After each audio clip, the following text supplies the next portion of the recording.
Today, we're really getting into it with your guide on enhancing intimacy and pleasure in relationships. Honestly, it's packed with some great stuff. Yeah, it really is. Our mission here is basically to pull out the key nuggets, the most impactful bits from it, to give you a kind of shortcut to a more, well, fulfilling connection. A shortcut, I like that. You'll find some really practical approaches and maybe a few surprising facts, too. Things that challenge, common ideas. Okay, so right off the bat, something that really jumped out is how this guide talks about building desire, like way before any physical contact even happens. Exactly. It totally reframes foreplay, not just a warm-up, but more like a full-on multi-sensory immersion. How does it suggest we actually do that? Well, it's about engaging pretty much all the senses, really priming the brain for that connection. So think like warm oils, maybe ice cubes for a bit of contrast. Oh, interesting. Yeah, or different textures against the skin. Basically anything to heighten sensitivity and, crucially, that anticipation. And it mentions this isn't just for the bedroom, right? It pushes beyond that. Precisely. Yeah. A flirty text, say, during the workday.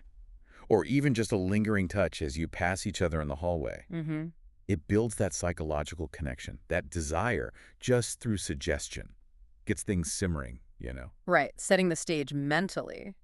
And that ties straight into teasing. The guy talks about like a slow striptease or Yeah. sending a spicy photo. Okay.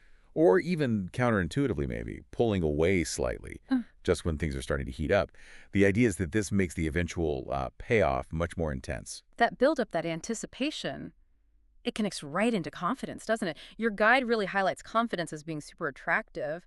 What are some tips it gives for boosting that? Oh yeah, confidence is key.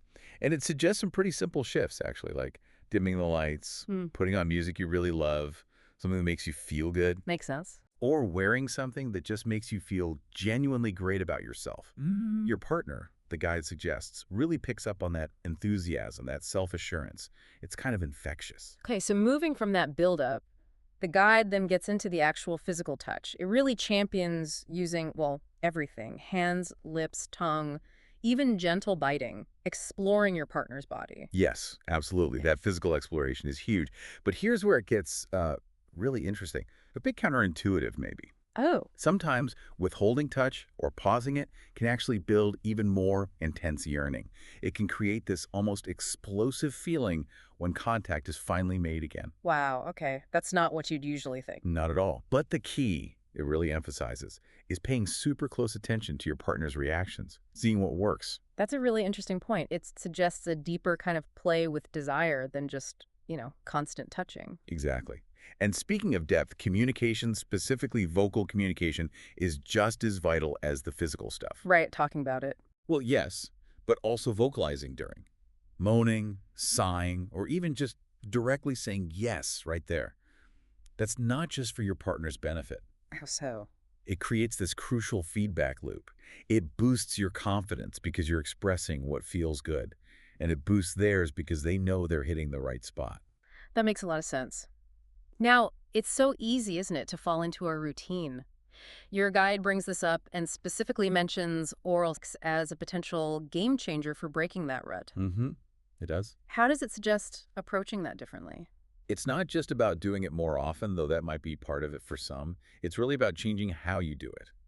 Okay, like what? Like varying the pressure, the rhythm, the angles. Yeah. It's about exploring different sensations rather than just kind of going through the motions. And that whole spirit of experimentation, it extends further in the guide. Things like light bondage, maybe blindfolds, using toys, Right. or even smaller shifts like trying new positions you haven't before, or a bit of role play. Things to just reignite that spark. And this seems really important. This all comes with a big condition, right? Yeah. The absolute need for communication beforehand. Crucial. Absolutely crucial. You have to agree on boundaries first. Always have a safe word. If you're trying anything significantly new or different, trust is just non-negotiable there. Totally agree. Okay. The guide also introduces something called edging. Could you unpack that technique for us? Sure.